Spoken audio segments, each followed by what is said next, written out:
Hello, Catspeaksart here. You have not heard from me in a long time. Since I went to college, actually. Figure that one out. I haven't posted in roughly 2 months, but I had some recent encouragement to begin posting again, thanks to a handful of new subscribers. So for those of you who are already subscribed, wow, you're still watching my videos. Someone needs to get a life. And for my new subscribers, welcome. You have no idea what you've gotten yourself into. So yeah, I am back with less hair and more homework. So I have not been doing much in the form of creative writing, which is particularly unfortunate right now during the month of NaNoWriMo. Mainly I've been focused on essays and reaction papers and all that good stuff.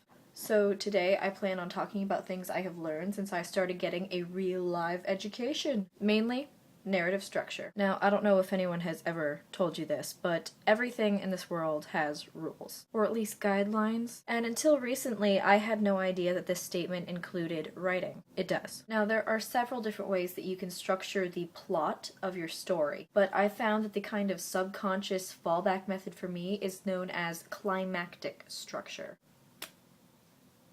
Now, climactic structure begins with a point of attack.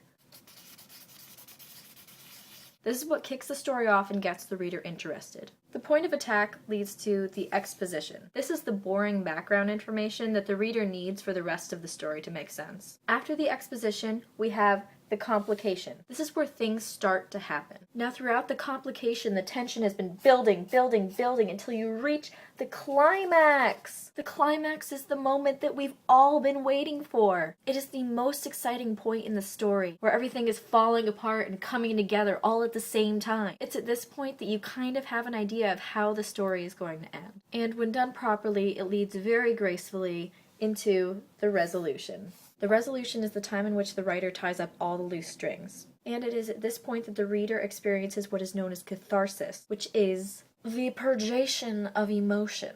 Sounds kind of gross, right? Catharsis is the release of tension that the reader developed during the story. It's not gross at all. And if it is gross, you're probably just reading the wrong sorts of books. Get your reading list out of the gutter. Now, what I found interesting when I was learning about this is that almost all of my stories directly correspond to climactic structure. Now, I know you probably didn't guess this, but as a child, I was a voracious reader. That's how I know words like voracious. And for this reason, I think I subconsciously learned the rules of writing, as opposed to someone just sitting down and telling me, this is how you write a book. Either that, or this is just the way that most people innately visualize stories. Everything has a distinct beginning, middle, and end. Beginning with a catalyst, which leads into the development of tension, a moment of extreme excitement, and then relaxation and release as everything comes together. Only books will never leave you before you're finished. You wonder why teenage girls prefer Edward Cullen to real men. It just makes me wonder if we naturally view stories as a straight line like this, or if it's just the structure that's most popular, and so we subconsciously adopt it as the way you're supposed to write a story. Either way,